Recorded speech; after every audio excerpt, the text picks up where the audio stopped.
The dark side of AI investing. The AI bubble is about to burst. Let me start with something that should have made every investor pause, but somehow didn't. Sam Altman, the CEO of OpenAI, the company most people see as the heart of the AI revolution, casually admitted something that normally never gets said during a hype cycle. He said that, yes, this could all be a bubble. He didn't hedge it. He didn't walk it back. He compared what is happening right now to the dot-com bubble, the period when the Nasdaq lost almost 80% of its value. And his explanation was simple, but dangerous. Smart people, he said, get overly excited about a small core of truth. That sentence explains the entire AI investing story, because there is a core of truth. AI is real, it does useful things. It can automate tasks, speed up workflows, and improve certain processes. But what investors have done is take that small truth and stretch it into a story where everything changes overnight, where profits explode, and where spending any amount of money is justified because the future will somehow pay it back. Over the last 5 years, the U.S. stock market has almost doubled. A huge part of that rise is driven by around 10 giant companies promising that AI will change everything: productivity, margins, work, creativity, the economy itself. Investors didn't just buy businesses, they bought belief. And belief is very powerful in markets, until it isn't. So the real question investors should be asking is very basic. What did we actually buy? If you look at the headlines, they don't talk about cash flow. They don't talk about profits in a serious way. They talk about stock prices, market caps rising by hundreds of billions of dollars, trillions added in months. But a rising stock price does not mean value was created. It just means someone paid more than the last person. That's all it means. It's like saying a house is better because the price tag went up, even though nothing inside changed, or judging a restaurant by how expensive the plates are instead of how good the food tastes. And this is where AI investing starts to look shaky. Because if you burn trillions of dollars and what you get back is faster emails, better summaries, and nicer-looking presentations, that's not a productivity revolution. That's extremely expensive software wrapped in a powerful story. The real risk isn't hype. The real risk is spending.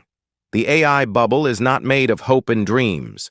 It's made of concrete, steel, chips, electricity, and massive invoices that have to be paid right now, not someday in the future. In a single year, just 4 companies, Amazon, Microsoft, Google, and Meta, spent roughly $344 billion on AI infrastructure. That's not spread over a decade. That's 1 year. That amount alone is more than 1% of the entire U.S. economy. And that's before you include everyone else.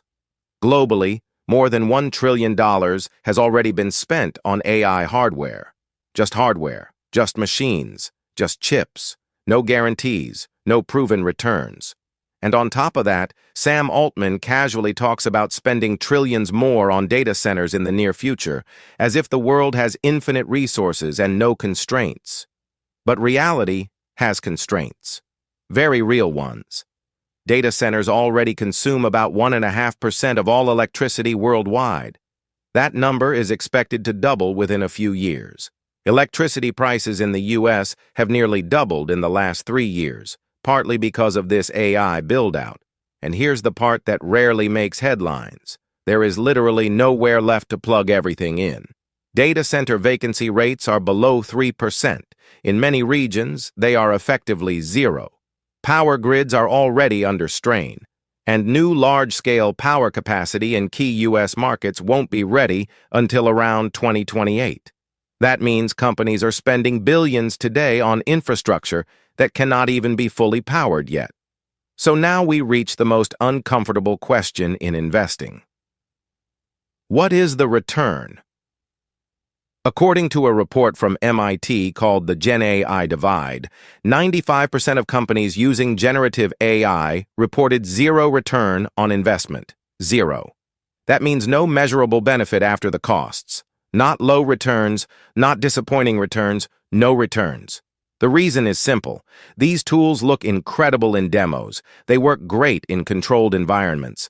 But real businesses are messy. They have old systems, human workflows, edge cases, and responsibility. When AI gets plugged into that reality, things break. Large language models can handle short tasks, but when work becomes longer, more complex, or more critical, they fall apart. In software development, where AI was supposed to massively boost productivity, these tools often generate more bugs and more security problems. Companies now hire people just to review and clean up AI-generated code. That's not efficiency. That's extra cost, and the platforms themselves are unstable.